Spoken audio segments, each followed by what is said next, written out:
আল্লাহর হাবিব বলছেন বুইসতু মুআল্লিমান, আমি দুনিয়াতে শিক্ষক হয়ে প্রেরিত হয়েছি। নবীর শিক্ষক হলো একজন, জবান খুলে বলুন তিনি কে? রাসূল বলেন আমি শিক্ষক হয়ে দুনিয়াতে প্রেরিত হয়েছি। আবার এক শ্রেণীর মানুষ বলে নবী নাকি লিখতে জানতেন না, পড়তে জানতেন না, তিনি বড় স্কলার হয়ে গেছে। ওদের থুতা আর আমাদের জুতা। কথা বলেন ঠিক না বেঠিক? আমার নবী নাকি 40 বছর পর নবুয়তি পাইয়া নবী হয়েছে, এর আগে নাকি নবী ছিল না। যেই ব্যক্তি এই কথা বলতে পারে সেই ব্যক্তি কখনো নবীর উম্মত হতে পারে না, ঠিক কিনা বলেন? এরা কখনো নবীর উম্মত হতে পারে না। আমার নবী দুনিয়াতে আসার আগেও নবী, মা আমেনার মাঝে আসার পরও নবী, দুনিয়াতে প্রকাশ হওয়ার পরও নবী, 40 বছর পরও নবী, এখনো তিনি নবী। আনা খাতামুন নাবিয়্যিন লা নাবিয়্যা বাদি। রাসূল বলছেন আমি নবী হলাম শেষ নবী, আমার পরে আর নবী আসবে না। যারা নবী দাবি করবে এরা ভণ্ড ভণ্ড ভণ্ড। কথা বলেন ঠিক কি না বলেন?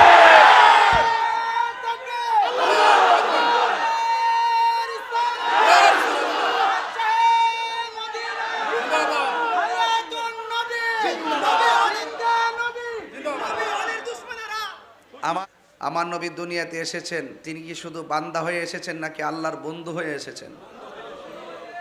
আমার নবী দুনিয়াতে এসেছেন, তিনি কি শুধুমাত্র একজন বান্দা হিসাবে এসেছিলেন নাকি এই দুনিয়াতে নবী হিসাবে এসেছিলেন? নবী হিসাবে মা আমেনার রেহেমে আসার আগে নবী নবী হিসাবে ছিল কি ছিল না? দুনিয়াতে আসার আগেও নবী ছিল কি ছিল না? মা আমেনার মাঝে আসার সময় নবী হয়ে আসছিল কি না? মা আমেনার মাঝ থেকে প্রকাশিত হওয়ার পরে নবী হয়ে প্রকাশ হয়েছে কি না? 40 বছর নবুয়তি পাওয়ার আগ পর্যন্ত নবী ছিল কি না? 63 বছর পর্যন্ত নবী ছিল কি না? এখনো নবী আছে কি না? কিয়ামত তক থাকবে কি না? হাসরের মাঠে নবী উঠবে কি না? ওই হাসরের মাঠে আমার নবীজি সর্বপ্রথম সেই জান্নাতে ঢুকবে কি না? তাহলে এই রাসূল পাকের পজিশন আপনি আমি কতটুকু বলবো? ওয়ারাফানা বলেন, ওয়ারাফানা। রাসূল পাকের শান কে বাড়িয়েছেন? আল্লাহর হাবিব বলছেন বুইসতু মুআল্লিমান, আমি দুনিয়াতে শিক্ষক হয়ে প্রেরিত হয়েছি। নবীর শিক্ষক হলো একজন, জবান খুলে বলুন তিনি কে? রাসূল বলেন আমি শিক্ষক হয়ে দুনিয়াতে প্রেরিত হয়েছি। আবার এক শ্রেণীর মানুষ বলে নবী নাকি লিখতে জানতেন না, পড়তে জানতেন না, তিনি বড় স্কলার হয়ে গেছে। ওদের থুতা আর আমাদের জুতা। কথা বলেন ঠিক না বেঠিক? আমার নবী নাকি 40 বছর পর নবুয়তি পাইয়া নবী হয়েছে, এর আগে নাকি নবী ছিল না। যেই ব্যক্তি এই কথা বলতে পারে সেই ব্যক্তি কখনো নবীর উম্মত হতে পারে না, ঠিক কিনা বলেন? এরা কখনো নবীর উম্মত হতে পারে না। আমার নবী দুনিয়াতে আসার আগেও নবী, মা আমেনার মাঝে আসার পরও নবী, দুনিয়াতে প্রকাশ হওয়ার পরও নবী, 40 বছর পরও নবী, এখনো তিনি নবী। আনা খাতামুন নাবিয়্যিন লা নাবিয়্যা বাদি। রাসূল বলছেন আমি নবী হলাম শেষ নবী, আমার পরে আর নবী আসবে না। যারা নবী দাবি করবে এরা ভণ্ড ভণ্ড ভণ্ড। কথা বলেন ঠিক কি না বলেন?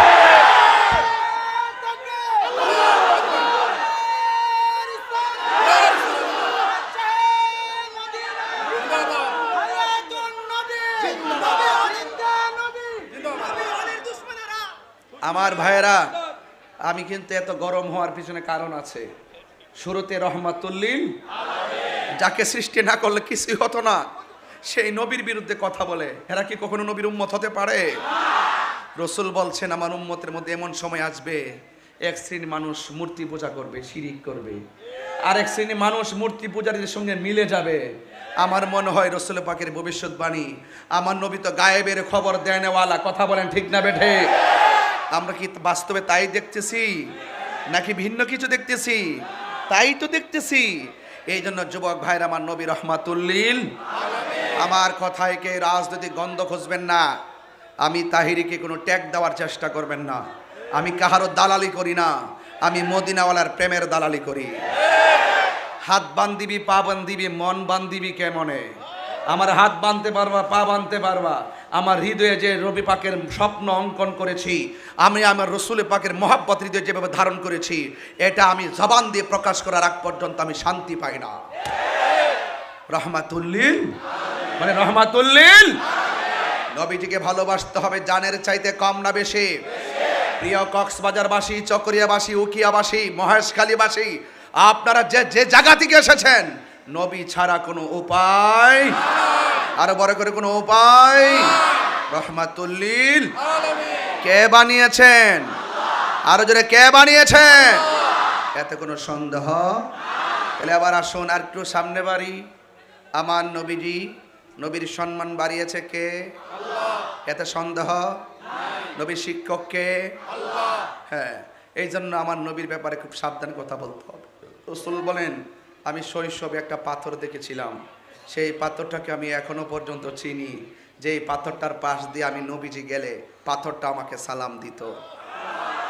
এই ডাব্লিউ মৌলবী, এই ডাব্লিউ মার্কা কি? ডাব্লিউ কোন মার্কা কি? কক্সবাজার একটা ভাষা শিক্ষা রাখেন, মার্কা কি? ডাব্লিউদেরকে জানিয়ে দেন, এই বেটা, এই বেটা, তুমি পাথরের দিক দিয়ে হেঁটে যাও তো দেখি তোমাকে সালাম দেয় কিনা। সুবহানাল্লাহ বলবেন না? তুমি পাথরের পাশ দিয়ে যাও দেখি তোমাকে সালাম দেয় কিনা। রসুল, তিনি রসুল ছিলেন, মানুষ চিনে না, পাথর ঠিকই চিনে।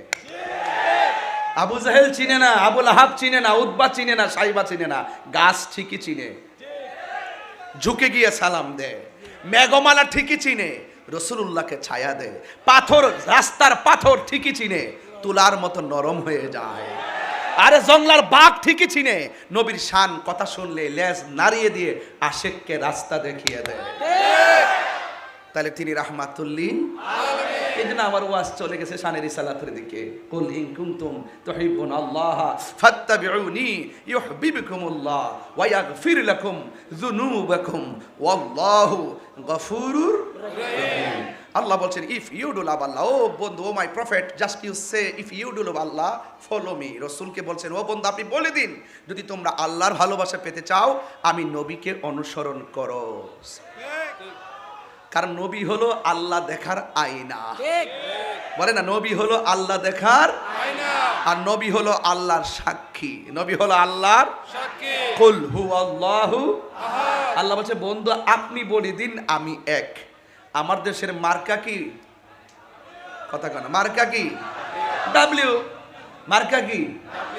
ওরা আহাদ শব্দের অর্থ কি এটাও বোঝে না, ওয়াহিদুন মানে কি এটাও বোঝে না। কখন আহাদ হবে, কখন ওয়াহিদ হবে। এখানে কুল হুয়াল্লাহু আহাদ, আহাদ কেন হলো, ওয়াহিদুন হলো না কেন? ওয়াহিদুর তো এক, আহাদুর তো এক। এই শব্দগুলো তারা বুঝে না, এই জন্য তারা আমাদেরকে শিরিকের ফতোয়া দেয়, পূজা, মাজার পূজারি ফতোয়া দেয়। আমরা কি মাজার পূজা করি না জিয়ারত করি? বাস কনসেপ্ট ক্লিয়ার হয়ে গেল। আমার মনে হয় আপনারা মোটামুটি 1 ঘন্টার ওয়াজ বুঝে গেছেন। আমার নবীজিকে এই দুনিয়াতে পাঠিয়েছেন যিনি, তিনি রহমত করেই পাঠিয়েছেন, ঠিক কিনা? এই জন্য আল্লাহ বলছেন, অবন্ধু আপনি বলে দিন, কেউ যদি আমি আল্লাহকে পেতে চায় তারা যেন আপনি নবীকে অনুসরণ করে। আর আপনি নবীকে যে ভালোবাসবে, আমি আল্লাহ বলে দিলাম, আমি আল্লাহ তাদের জীবনের গুনাহগুলো মাফ করে দিব।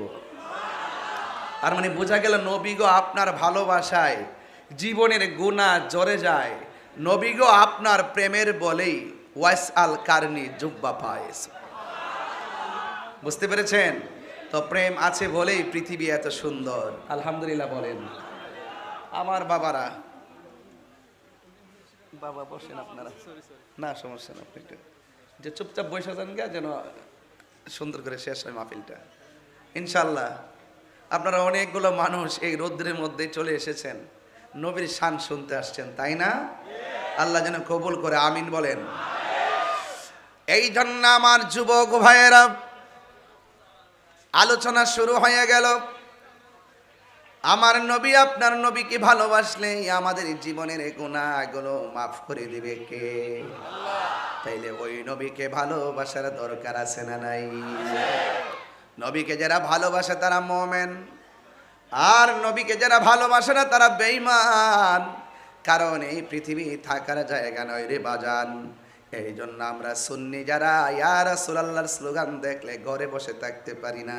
ইয়া রাসূলুল্লাহ স্লোগান যে পোস্টারে দেখি, এই পোস্টারটারে হাতে নিয়ে বুকে মেসেজ করি। কথা বলেন ঠিক কিনা? একটা হলো ওয়াহদানিয়াতের স্লোগান, আর একটা হলো রিসালাতের স্লোগান। প্রিয় কক্সবাজারবাসী, আমি জানি এখানে অনেক ডান বাম মানুষ আছেন, কিন্তু নিরপেক্ষ জায়গা থেকে আমার কথাগুলো শুনবেন। কেউ যদি লা ইলাহা ইল্লাল্লাহ যদি জপে, নবীর কালিমার অংশ যদি না পড়ে, সে মুমিন হতে পারে না।